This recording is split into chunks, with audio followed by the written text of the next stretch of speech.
영의 사람인가? 배고픈 사람이 있었습니다. 배가 고파서 빌어먹자니 창피하고 어떻게 하나 하다가 가짜 중이 되기로 마음먹었습니다. 왜냐하면 중은 국을 하는 게 아니라 시주를 받는 것이기 때문에. 근데 문제는 불경을 못 외운다는 거예요. 가짜 중은 됐는데 불경을 못 외우니까 부잣집 대문에 가가지고는 뭐라 얘기하는가 하면 가나다라 가나다라 가나다라 가나다라 막 그러고 있는 거예요. 그러니까 안주인이 중이 온 줄 알고 나가보니까 가짜 중이거든요. 안주인이 하는 말이 주나봐라 주나봐라 주나봐라 그럽니다. 그랬더니 가짜 중이 안 가고는 뭐라고 얘기하는가 하면 가나봐라 가나봐라 가나봐라 가나봐라 그러는 거예요. 그걸 옆집에 아주머니가 이렇게 보다가 하는 말이 잘해봐라 잘해봐라 잘해봐라 그럽니다.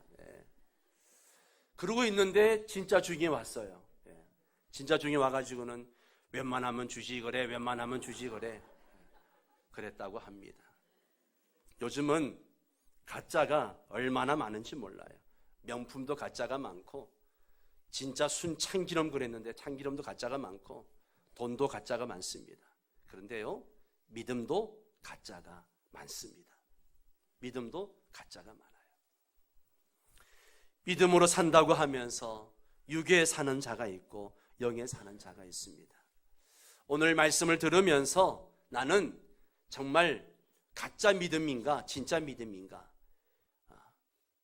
영에 사는 사람인가 육에 사는 사람인가 한번 잘 자기를 돌아볼 수 있게 되기를 바랍니다. 오늘 5절에 보면 육신을 따르는 자는 육신의 일을, 영을 따르는 자는 영의 일을 생각한다. 우리 모두가 세례를 받았고 또 세례를 오늘 받은 사람도 있고 앞으로 받을 사람도 있습니다. 오늘 이 말씀은 세례 교인들에게 주는 너무나 중요한 말씀이에요. 육을 따르는 자는 육신의 일을, 영을 따르는 자는 영의 일을 생각한다. 여러분, 이 편지는 그냥 세상 사람들에게 쓴 편지가 아니에요. 로마 교회 성도들에게 보낸 편지라는 사실을 기억해야 됩니다. 무슨 말인가 하면 교회 안에 있는 사람이라고 해가지고 다 영을 따르는 사람이 아니라는 것이죠. 로마 교회나 현재 교회나 항상 이 두 종류의 사람이 교회 안에 공존하고 있어요. 예수를 믿으면서도 육을 따르는 사람이 있고 예수를 믿으면서 영을 따르는 사람이 있습니다. 그러면 궁금증이 생깁니다. 도대체 이 둘을 무엇으로 구분할 수 있는가? 우리가 다 육신을 입고 사는 사람들 아닙니까? 밥을 먹어야 살고 잠을 자야 살고 돈이 있어야 삽니다. 육신을 다 가지고 있어요. 무엇으로 구분할 수 있는가? 5절 말씀을 다시 한번 보십시오. 육신을 따르는 자는 육신의 일을, 영을 따르는 자는 영의 일을 생각하나니. 생각이라는 단어가 바로 키포인트입니다. 생각. 무엇을 생각하느냐의 차이라는 것이죠. 무엇을 생각하느냐.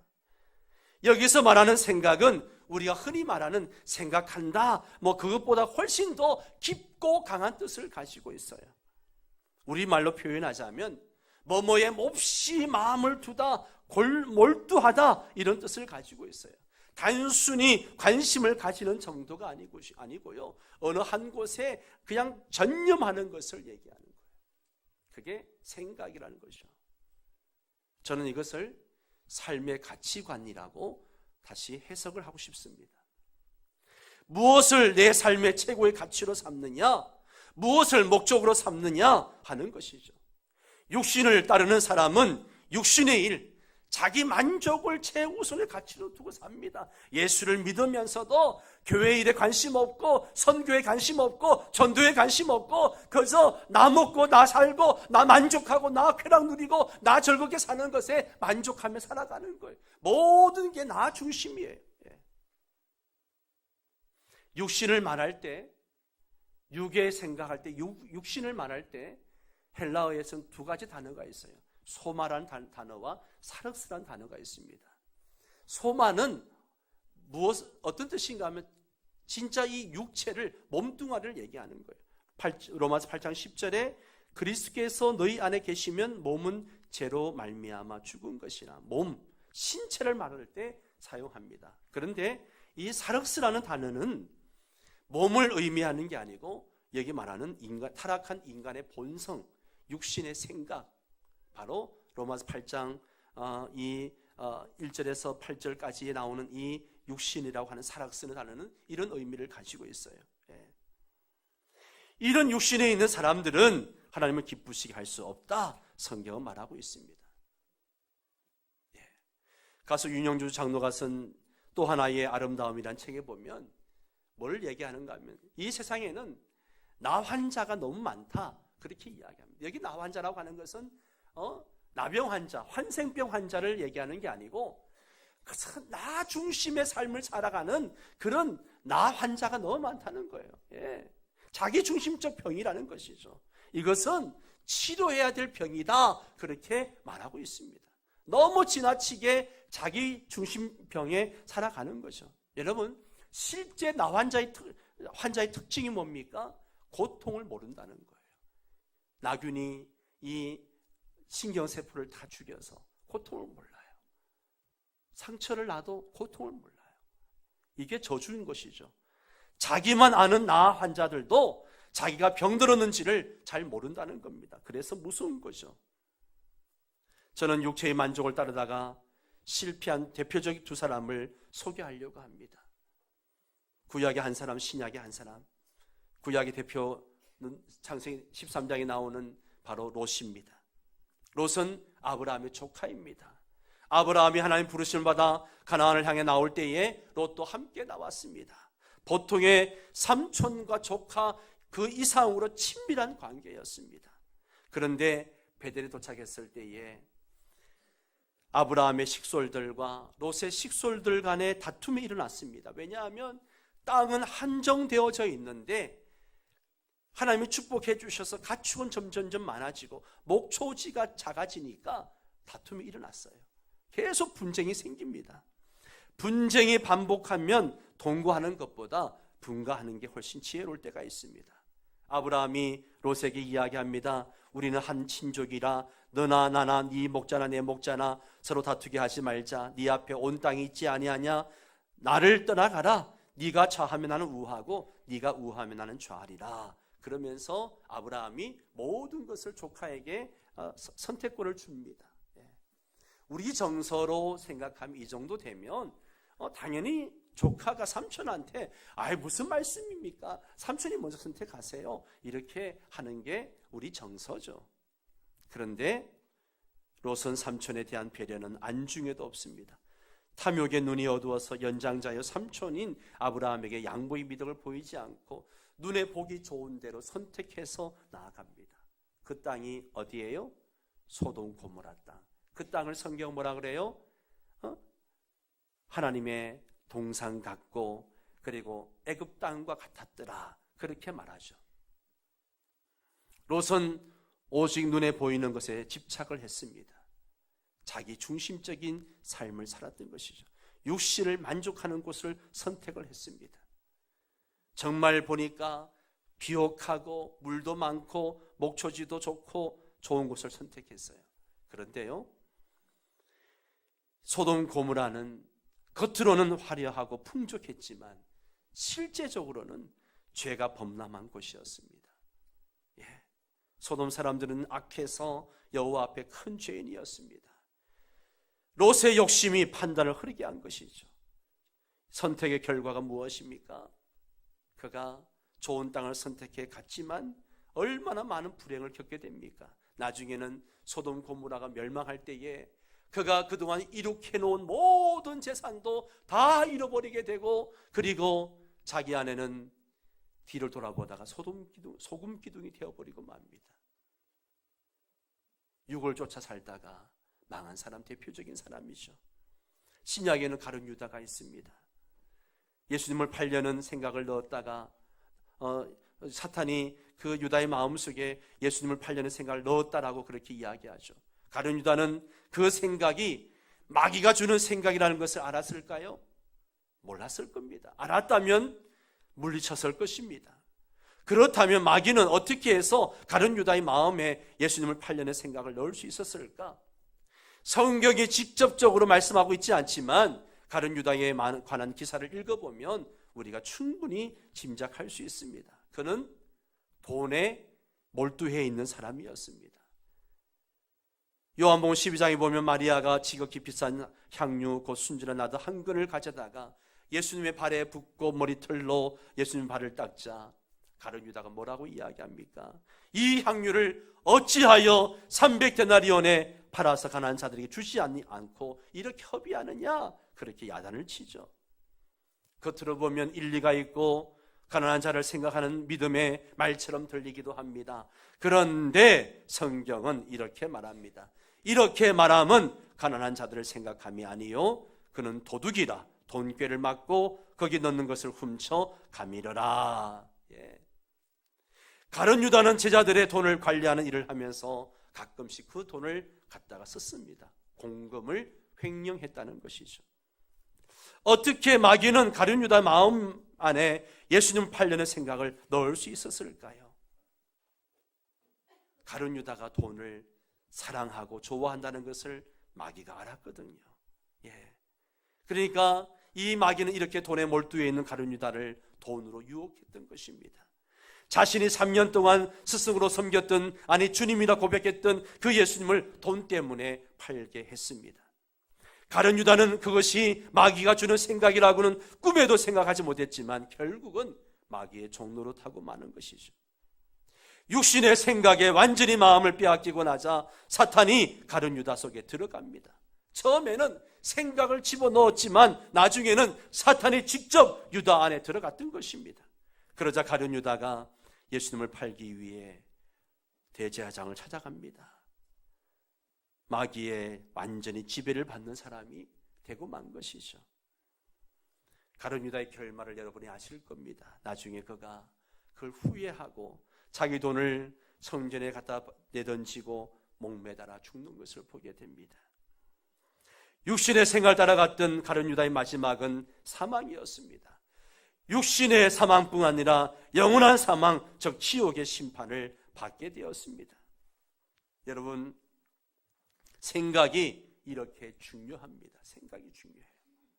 생각이 이렇게 무서운 겁니다. 생각을 가볍게 여기면 안 됩니다. 생각도 못하냐? 그렇게 이야기하죠.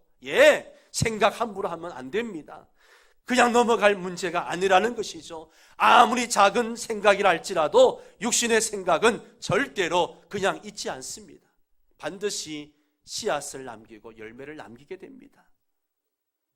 전에 살던 주택에 일반 주택이었기 때문에 옆에 텃밭이 있었습니다. 거기에 우리 박만수 집사님이 고추도 갖다 심고 오이도 심고 토마토도 갖다 심으셨습니다. 그런데 조금 지나니까 누가 심지도 않았는데 잡초가 자랍니다. 처음에는 그냥 놔둬도 괜찮습니다. 그런데 며칠 지나면요 눈에 띄게 자랍니다. 나중에는요 그냥 놔두면 온 밭이 그냥 잡초투성이가 되는 거예요. 이게 오이나무인지 잡초인지 구분도 안 가죠. 잡초가 텃밭을 점령해버리죠. 우리 집 텃밭은 제가 잡초를 뽑을 필요도 없이 집사님이 와서 다 뽑아주셔서 늘 깨끗했습니다만은 여러분, 생각이라는 게 이와 같은 거예요. 생각. 육체의 본능이 인도하는 대로 우리의 생각을 방치하면 결국 자신도 모르는 사이에 사탄의 종이 되고 마는 거예요. 자꾸 육신의 생각이 음란한 것을 생각해 보세요. 내 몸도 그렇게 음란한 쪽으로 흘러가게 됩니다. 자꾸 내 몸이 게임만을 생각해 보세요. 결국 게임에 빠지게 되고요. 자꾸 술을 생각해 보세요. 결국 술에 빠져 사는 거예요. 생각은 우리의 행동을 낳게 만드는 것이죠. 여러분, 우리는 요소를 통해 가룟 유다를 통해 잘못된 생각, 잘못된 선택이 얼마나 무서운 결과를 가져오는지 배웠습니다. 성경을 왜 읽습니까? 똑같은 실수를 반복하지 말라는 것이죠. 그런데도 성경을 읽고 배우고도 똑같은 실수를 반복하는 사람들이 있습니다. 이러한 실수를 반복하는 성도들에게 사도 바울은 이렇게 말합니다. 우리가 주목하는 것은 보이는 것이 아니요 보이지 않는 것이니 보이는 것은 잠깐이요 보이지 않는 것은 영원합니다. 육체적으로 보이는 것은 잠깐이라는 것이죠. 보이지 않는 것이 영원한 것입니다.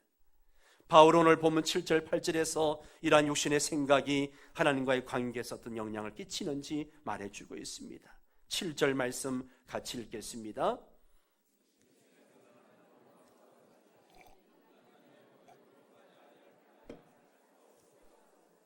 육신의 생각은 하나님과 뭐가 된다고요? 원수가 됩니다. 하나님과의 관계가 깨어지는 거예요. 하나님과의 원수가 된다는 것은 얼마나 무서운 일인지 몰라요. 여러분, 왜 하나님과 원수가 됩니까? 하나님의 법에 굴복하지 아니할 뿐 아니라 할 수도 없기 때문이다. 자기 생각을 버리지 아니하면 하나님의 법에, 하나님의 말씀에 굴복할 수 없어요. 순종보다 더 강한 의미입니다. 굴복할 수 없습니다. 하나님 앞에 자기의 자존심을 꺾고 굴복할 수 있을 때 진정한 신앙인이 될 수 있는 거죠. 여러분, 어떤 분은 교회에 와서 봉사하고 직분 맡고 열심히 봉사하면, 예배 드리면 무슨 천국 가는 보증수표라 되는 줄 알고 오해를 하는 분도 있습니다. 아닙니다, 여러분. 목사든 장로든 집사든 육신적으로 형식적으로 믿으면 다 지옥 갑니다. 다 지옥 가요. 육신적으로 믿으면 지옥 갑니다. 하나님의 말씀에 굴복해야 됩니다. 하나님의 말씀에 굴복해야 돼요. 육신의 생각과 자기 주장으로 가득 차 있다면 교회 안에 있다고 해도 하나님과 원수가 되는 거예요. 우리는 하나님과 원수가 된 사람이 아닌지, 내가 하나님의 말씀에 순복하며 사는지 자신을 돌아볼 수 있기를 바랍니다. 이런 사람은 하나님을 기쁘시게 할 수 없다. 그렇게 8절에 말하고 있습니다. 같이 읽습니다. 육신에 있는 자들은 하나님을 기쁘시게 할 수 없느니라. 하나님과 원수된 자들은 하나님을 기쁘시게 할 수 없습니다. 하나님은 순종하는 자를 통해서 기뻐하십니다. 교회 나오면서 하나님의 기쁨을 주지 못한다면 얼마나 불행한 일입니까? 그러므로 우리는 영을 따르는 사람이 되어야 합니다. 여기서 영은 성령을 의미합니다. 성령님은 우리를 하나님의 뜻에 합당하도록 이끄십니다. 그래서 우리는 늘 성령님의 인도하심에 민감해야 되고 또 순종해야 합니다. 예수님도 그런즉 너희는 먼저 그의 나라와 그의 의를 구하라. 그리하면 이 모든 것을 너희에게 더하시리라. 바울 사도도 너희가 먹든지 마시든지 무엇 하든지 다 하나님의 영광을 위해서 하라. 영을 따르는 사람은 하나님의 영광을 삶의 최우선 가치로 여기는 사람이죠.